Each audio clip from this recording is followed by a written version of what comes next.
ഇന്നൊരു തട്ടിക്കൂട്ടി കുക്കർ ബിരിയാണി ഉണ്ടാക്കിയാലോ. കുറേ ആയി ഉണ്ടാക്കണം വിചാരിക്കുന്നു, യൂട്യൂബിൽ കുറേ ആയി കാണുന്നത്. അപ്പോൾ ഒന്ന് ഉണ്ടാക്കാമെന്ന് വിചാരിച്ചു. ആദ്യം തന്നെ കുക്കർ വെക്കുക, അതിലേക്ക് കുറച്ച് ഓയിൽ ഒഴിച്ചെടുക്കുക, ചെറുതായിട്ട് അരിഞ്ഞ സവാള ഇടയ്ക്കാം, പിന്നെ അതിലേക്ക് ഉപ്പിട്ട് നല്ല മിക്സ് ചെയ്തെടുക്കുക. പിന്നെ ഇഞ്ചി വെളുത്തുള്ളി പച്ചമുളക് ഒന്ന് മിക്സിയിലിട്ടൊന്ന് ക്രഷ് ചെയ്തെടുക്കുക, അതും ഇതിൽ ആഡ് ചെയ്ത് കൊടുക്കണം. എനിക്ക് പിന്നെ കുക്ക് ചെയ്യുമ്പോൾ പാട്ട് കേൾക്കണം ശീലമുണ്ട്, അത് കേട്ട് കുക്ക് ചെയ്യാൻ ഭയങ്കര ഇഷ്ടം. അതേമാതിരി ഇഷ്ടമുള്ളവരൊന്ന് കമൻറ്റ് ചെയ്യണേ.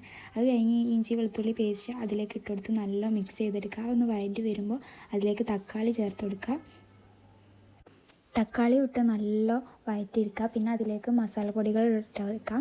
അതിൽ പെരിഞ്ചീരകം, മഞ്ഞൾപ്പൊടി, കുരുമുളക് പൊടി, മല്ലിപ്പൊടി, മുളക് പൊടി, ബിരിയാങ്കൂട്ട് ഇതൊക്കെ ഇട്ട് നല്ല മിക്സ് ചെയ്തെടുക്കുക. പിന്നെ തൈര് അത് കണ്ടിട്ട് ഇതാക്കേണ്ട, അത് ഫ്രീസറിൽ വെച്ചിട്ട് കട്ടായത്, അതിനോട് തൈര് അങ്ങനെ വെക്കണം. തൈര് ഇട്ട് കൊടുത്ത് നല്ല മിക്സ് ചെയ്യുക.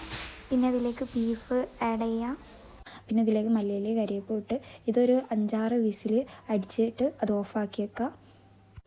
വിസിലൊക്കെ പോയതിന് ശേഷം തുറന്ന് അതിലുള്ള ബീഫൊക്കെ മാറ്റി വെച്ചിട്ട് വെള്ളം അളക്കണം. അരിക്കനുസരിച്ച് വെള്ളം ഒഴിച്ചിട്ട് നമുക്ക് വീണ്ടും അടുപ്പിൽ വെക്കാം. എന്നിട്ട് തിളച്ച് വരുമ്പോൾ അതിലേക്ക് അരി ഇട്ട് കൊടുത്തിട്ട് ഇറച്ചിയും അതിലിട്ട് മിക്സ് ചെയ്തിട്ട് നമുക്ക് ഒറ്റ വിസിലിൽ സംഭവം റെഡി. നല്ല ടേസ്റ്റാണ്. ആദ്യമായിട്ട് ഞാൻ ട്രൈ ചെയ്തത്, പക്ഷെ അടിപൊളിയാണ്. സംഭവം സിമ്പിളാണ്, പക്ഷെ നല്ല ടേസ്റ്റാണ്. അപ്പോൾ ട്രൈ ചെയ്ത് നോക്കാം. അപ്പോൾ ലൈക്ക് ചെയ്യുക, ഷെയർ ചെയ്യുക, സബ്സ്ക്രൈബ് ചെയ്യുക. അപ്പോൾ ബൈ.